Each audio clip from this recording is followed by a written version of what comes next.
I know what you're probably thinking. What happened to your beard? Where are you? What's going on here? Don't worry, there's a perfectly good explanation.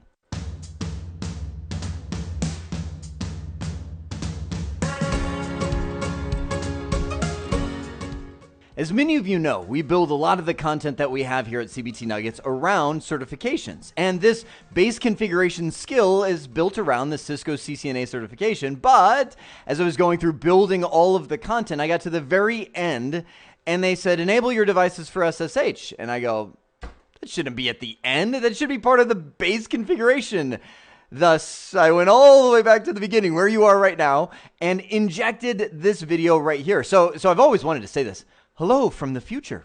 This is actually at the very end of the series. All of the content has been created for CCNA, and this is what it looks like at the end. Don't worry. It's still the same room. It's still the same configurations, equipment. I mean, the little people there have I mean, it's gone crazy. They've resorted to cannibalism. Dinosaurs from Nevada invaded Arizona. It's been a nightmare, but we're all here. We're all configuring our devices. So in this skill, we will look to implement two methods of remote access for our Cisco devices.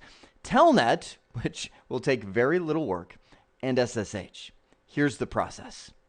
As you can see, 6 individual steps to make this happen. Now, I have a dividing line right here, which is kind of my line for SSH land, right?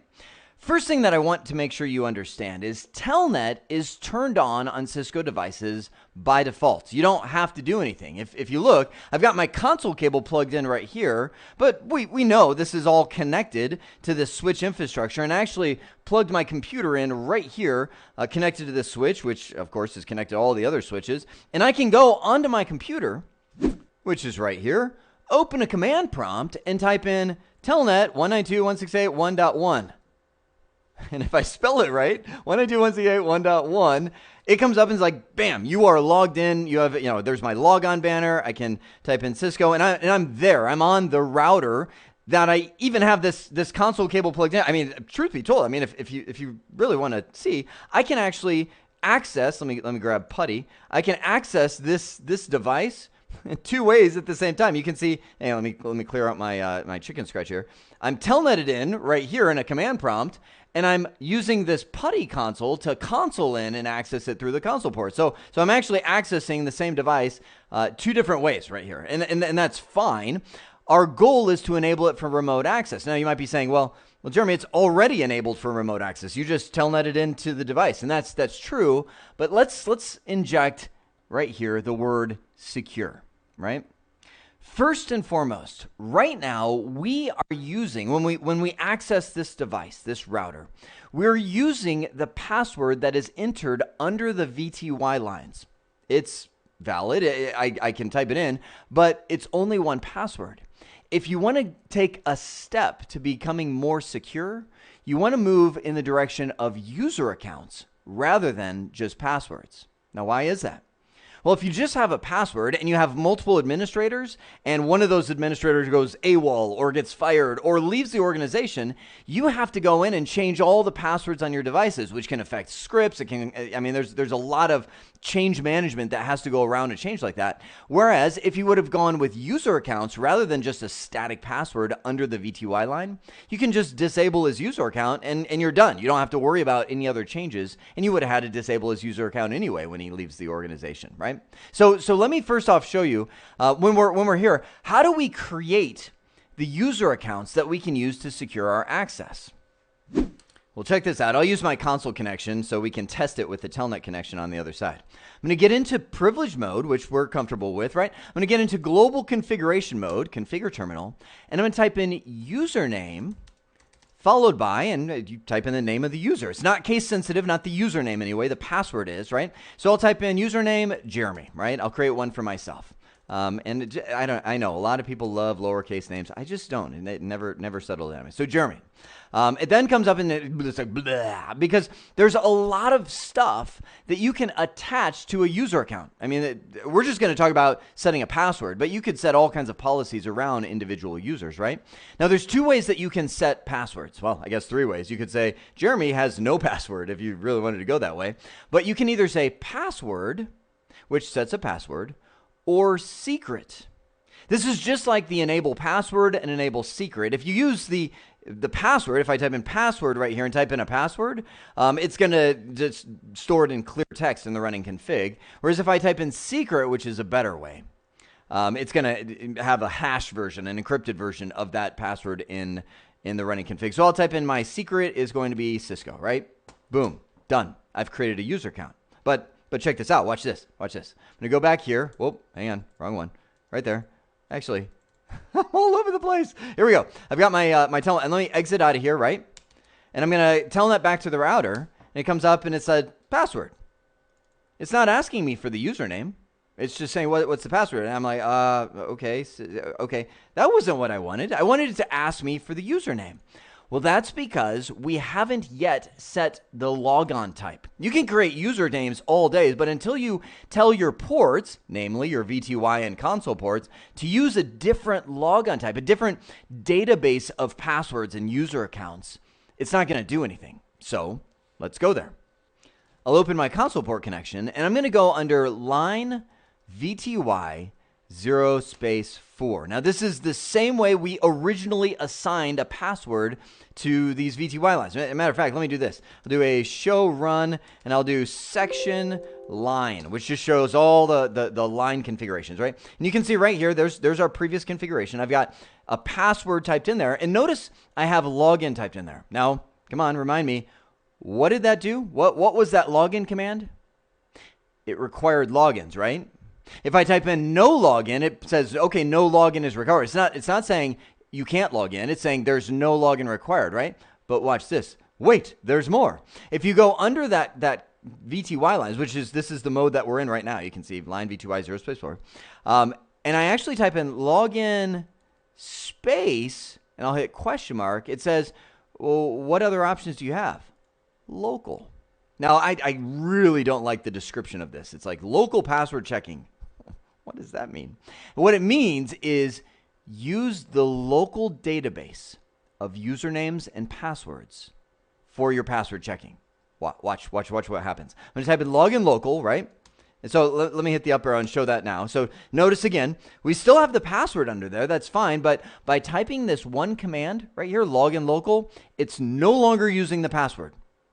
What it's doing is saying, I'm going to use the local database, which happens to be this right here. Now, so watch this. Hang on, I'm going to go over here. I'm on the route. I'm going to exit back out because we're already logged in, right? I'll hit the up arrow and hit telnet, and notice, whoa. What are you doing there, Cisco router? You're asking me for a username. Jeremy. I'll type in lowercase just to prove that it's not case sensitive. What is the password? Cisco. Oop, hit the enter key. There we go. And I'm logged in. Now, I still have my enable secret. There's still a second level of protection that I've got assigned there. But this has now converted me from using the password underneath the VTY lines, this guy right here, to the passwords that I specify in the local database. Awesome. All of that is without enabling SSH.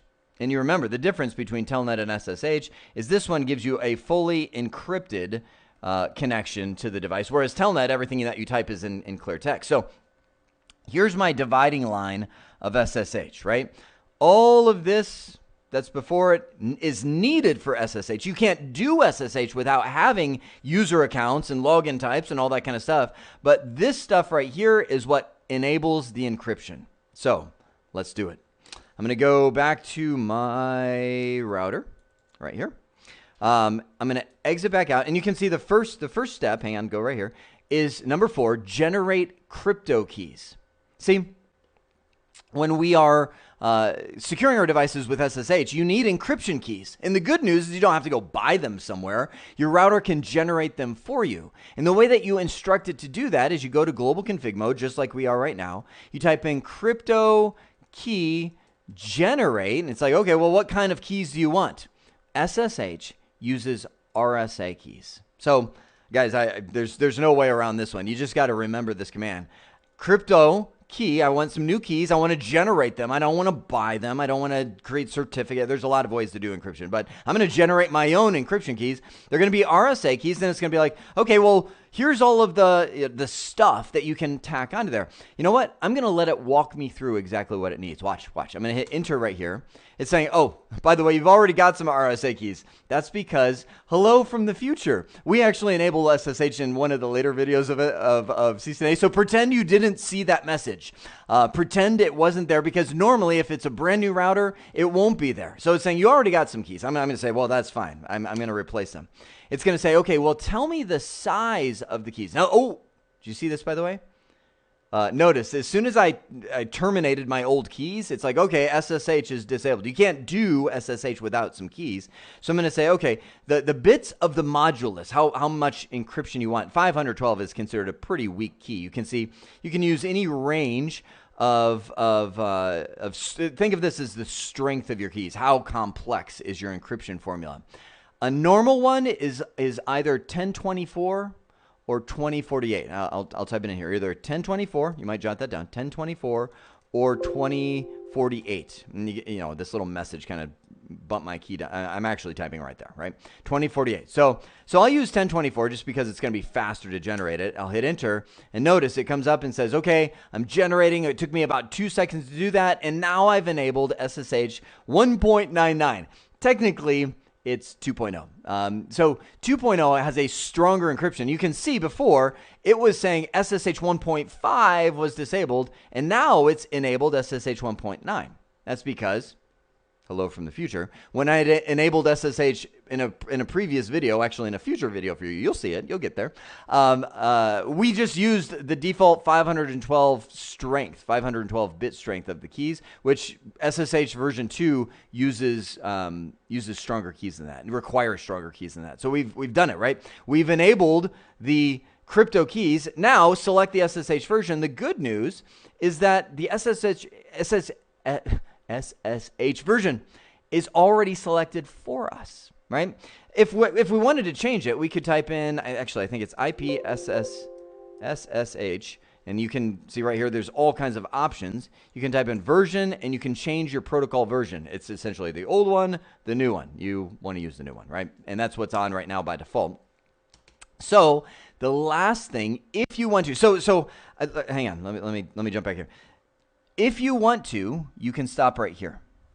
This has now enabled a user database, right? We've required the login local that says you will use that database.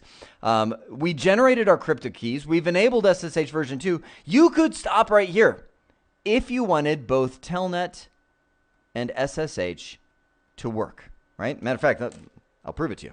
So I'm going to open a new PuTTY window. I'm going to go to SSH. By the way, most Windows implementations does not include SSH from the command line, so you got to use like PuTTY. I think Windows 10 added it fairly recently. You can turn it on through Windows features. But I'm going to type in 192.168.1.1, port 22. That's our SSH port, right? SSH. I'll hit open. It comes up and says, oh, what do you want to log in as? I'll hit Jeremy. What is your password? Cisco. Bam. I'm logged in, my friend. This is using an SSH. If I could type Cisco, an SSH encrypted session. Matter of fact, I can verify SSH is running by using show IP SSH to say, hey, SSH, we're running version 2.0. Here's your cryptographic key, blah, in that plain text format, right? Then it's going to come right here. I'll type in show SSH, and let's just hit the enter key. This shows all the sessions that are running via SSH. Notice we've got one in, one out, meaning it's kind of a two-way communication. It's single connection, connection 0. I'm going off the bottom of the screen here. Connection 0. One in, one out. Username Jeremy has logged in. So that is enabling SSH, but I can still telnet to 192.168.1.1, which, as you probably know, telnet is not secure. So I may want to optionally, step 6, adjust my input protocols. Watch. I'm going to go back here. This is on my SSH session. I can do it from the console. I can do it wherever. I'm going to come in here and I'm going to go to line VTY 0 / 4. So I'm back to that configuration. And I'm going to type in transport input, meaning the stuff, the transports, the protocols, the transport protocols that I want to allow coming into this device are as follows. You can see that here's all the different ways that we can do remote access. And if I wanted to limit it down, I would just do transport input SSH. And that's it. Now you can see I hit question mark. You can type in, and Telnet, and, you can type all these different things. But I'm just going to say SSH to limit it, to restrict it to just that. Now watch what happens. I'm going to kill my connection here. Stop. There we go. Lost connection. Now I'm going to hit the up arrow, try and Telnet again, and notice no connect. Not going to open the connection because that transport is no longer allowed. It only allows SSH. So that is the process for enabling not only a little bit more secure Telnet to where we're now using username and password-based authentication instead of just relying on the single password under the V2Y lines. Again, benefit is that we don't have to change that single password every time somebody leaves the organization. We can just disable their user account.